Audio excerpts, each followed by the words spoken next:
आज हमारा दूसरा लेक्चर है, ये 9th बॉयज़ प्लस गर्ल्स के लिए है और आज का हमारा टॉपिक है डिस्टेंस एंड मिड पॉइंट। जैसे कि कल हमने एक्सरसाइज का क्वेश्चन नंबर 1 और 2 किया था, जिसमें क्वेश्चन नंबर 2 में हमने डिस्टेंस फाइंड किया था और ये डिस्टेंस का फार्मूला आप लोगों को याद हो गया होगा। आज हम क्वेश्चन नंबर 3 में इसमें हमने डिस्टेंस भी फाइंड करना है और मिड पॉइंट भी फाइंड करना है। मिड पॉइंट यानी कि उर्दू में जिसे दरमियानी नुक्ता कहते हैं, ठीक है। डिस्टेंस का हमने सेम वही, इसके 3 पार्ट है जिसमें से 2 पार्ट मैंने हल किए हुए हैं, तीसरा पार्ट आपने खुद से करना है और इन तीनों पार्ट्स की आपने प्रैक्टिस करनी है। फर्स्ट पार्ट देखें जिसमें हमारे पास ए गिवन है ऑर्डर पेयर के साथ 3 और 1 और बी गिवन है -2 एंड -4। हमने डिस्टेंस का फार्मूला अप्लाई किया जो कि हमारे पास क्या है x2 - x1 का स्क्वायर प्लस y2 - y1 का स्क्वायर। और ये उर्दू और इंग्लिश दोनों के लिए यही एक फार्मूला है, दोनों ने याद करना है और दोनों ने इसी तरह हल करना है इसे। अब आपको पता है कि हमारे पास ऑर्डर पेयर है, तो पहली वैल्यू क्या है x1 की, दूसरी y1 की और दूसरे ऑर्डर पेयर में हमारे पास ये क्या है x2 की वैल्यू और ये क्या है y2 की वैल्यू।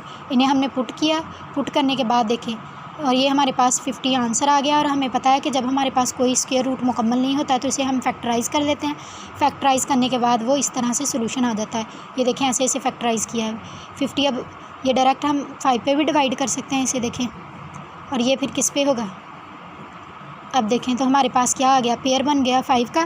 तो ये इसका क्या आएगा, 5 का square root multiply by 2 under root है, इसके स्क्वायर रूट से ये कैंसिल हो जाएगा, 5 बाहर आ जाएगा और अंदर क्या रह जाएगा 2 अंडर रूट।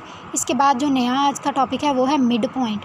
मिड पॉइंट के लिए भी आपने सबसे पहले ये फार्मूला याद करना है। इस पूरे चैप्टर में आपने ये 2 फार्मूले याद करने हैं और इन्हीं 2 फार्मूले से आपने ये पूरा चैप्टर हल करना है, एक डिस्टेंस का फार्मूला और एक मिड पॉइंट का। मिड पॉइंट का क्या है, x1 + x2/2 और कॉमा है, इसमें हमारे पास लास्ट पे 2 ऑर्डर पेयर आएंगे, y1 + y2/2।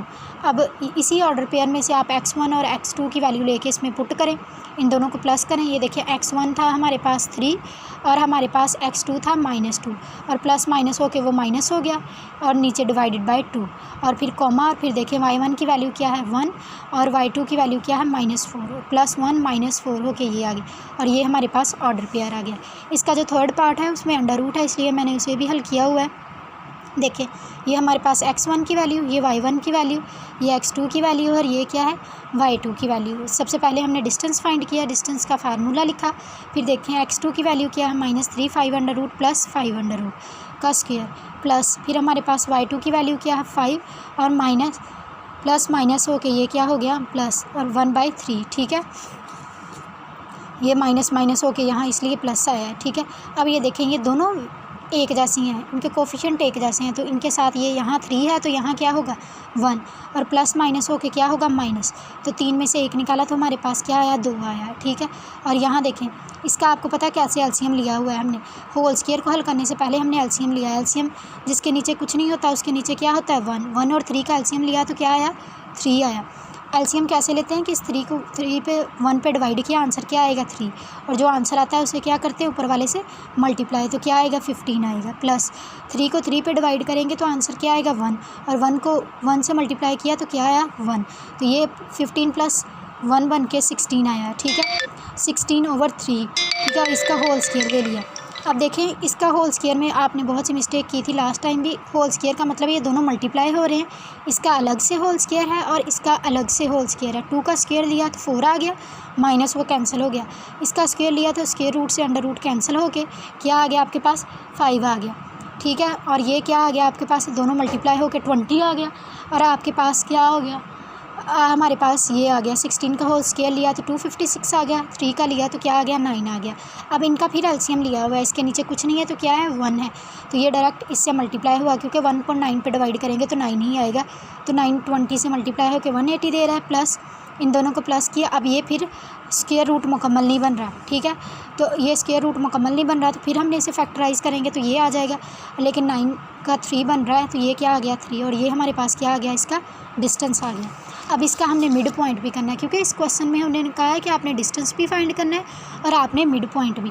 फिर मिड पॉइंट का फार्मूला लिखें तो ये देखें सेम वही काम किया हुआ है हमने, ठीक है। और यहाँ से ये थोड़ा डिफरेंट है तो मैं करवा रही हूँ आपको, ठीक है। -1/3 + 5, इसका पहले आपने ऊपर वाला हिस्सा हल करना है, ठीक है। डिनोमिनेटर को ऐसे लिखते रहें और ऊपर वाले हिस्से को हल करें। उसका क्या लेना पड़ेगा, एक रैशनल है तो इसका नीचे क्या है 1 है, दोनों का एलसीएम लिया 3 आ गया, फिर वही रिपीट काम किया तो हमारे पास ये 14 आंसर आ जाएगा, ठीक है। ये दोनों कटिंग हो रही है तो हमारे पास मिड पॉइंट क्या है -2 5 एंड 7/3। अब क्वेश्चन नंबर 4 की स्टेटमेंट पढ़ें आप लोग। तो क्या कह रहा है, which of the following points are at a distance of 15 units from the origin. आपको पता है हमारे पास सिर्फ ऑर्डर पेयर एक ही दिया हुआ है इन 3 पार्ट्स में, और हमसे पूछा हुआ है कि ऐसा कौन सा है कि डिस्टेंस या ऑर्डर पेयर है जिसका आंसर हमारे पास 15 आएगा, यानी कि उसका फासला जो है ओरिजिन से क्या हो 15 यूनिट हो। आपको पता है कि आपके पास ये क्या होता है, ओरिजिन की वैल्यू होती है ये, ठीक है, जहाँ आपके पास x और y दोनों क्या होते हैं 0 होते हैं, ठीक है। उन्होंने कहा है कि इस ओरिजिन से लेके इस ये जो ऑर्डर पेयर आपको दिया हुआ है इसका फासला 15 होना चाहिए, ठीक है, कि इनमें से कौन सा ऐसा पार्ट है जिसका आंसर 15 आता है, 15 डिस्टेंस। अब हमारे पास ऑर्डर पेयर एक ही है, लेकिन उन्होंने कहा है इसका फासला कहाँ तक फाइंड करना है आपने, ओरिजिन तक। तो यानी कि हमारे पास दूसरा ऑर्डर पेयर क्या आएगा, x और y दोनों क्या आएंगे 0 आएंगे, ठीक है। तो इसका आपने सेम ऐसे डिस्टेंस का फार्मूला अप्लाई करना है और ये आपके पास क्या आ जाएगा 15 आ जाएगा। तो इससे ये साबित हुआ कि ये जो ऑर्डर पेयर है इसका फासला ओरिजिन से कितना है 15 यूनिट है, ठीक है। तो इसके जो बाकी 2 पार्ट हैं वो आप लोगों ने खुद करने हैं, और उन 2 पार्ट्स में से किसी का भी आंसर जो है ना वो 15 नहीं आएगा, यानी कि इसका करेक्ट आंसर ये ए ही है कि ए जो है इसका फासला 15 है। लेकिन आपने वो दोनों भी साथ ही हल करने हैं और नीचे फिर लिख देना है कि इसका डिस्टेंस नहीं है ओरिजिन से 15 यूनिट का। और जो उर्दू वाले हैं उन्होंने भी सेम यही प्रोसीजर करना है, सारा यही काम है, यही फार्मूला मिड पॉइंट का याद करना है, डिस्टेंस का याद करना है, और ये क्वेश्चन नंबर 4 तक आपने आज का काम करना है, ठीक है। और ये टोटल 6 पार्ट बनते हैं जिसमें से 3 मैंने कर दिए, और ये नहीं है कि ये 3 मैंने कर दिए बाकी आपने नहीं करने, ये सारे आपने प्रैक्टिस करनी है और साथ साथ नोट्स अपने कंप्लीट करने। खुदा हाफिज़।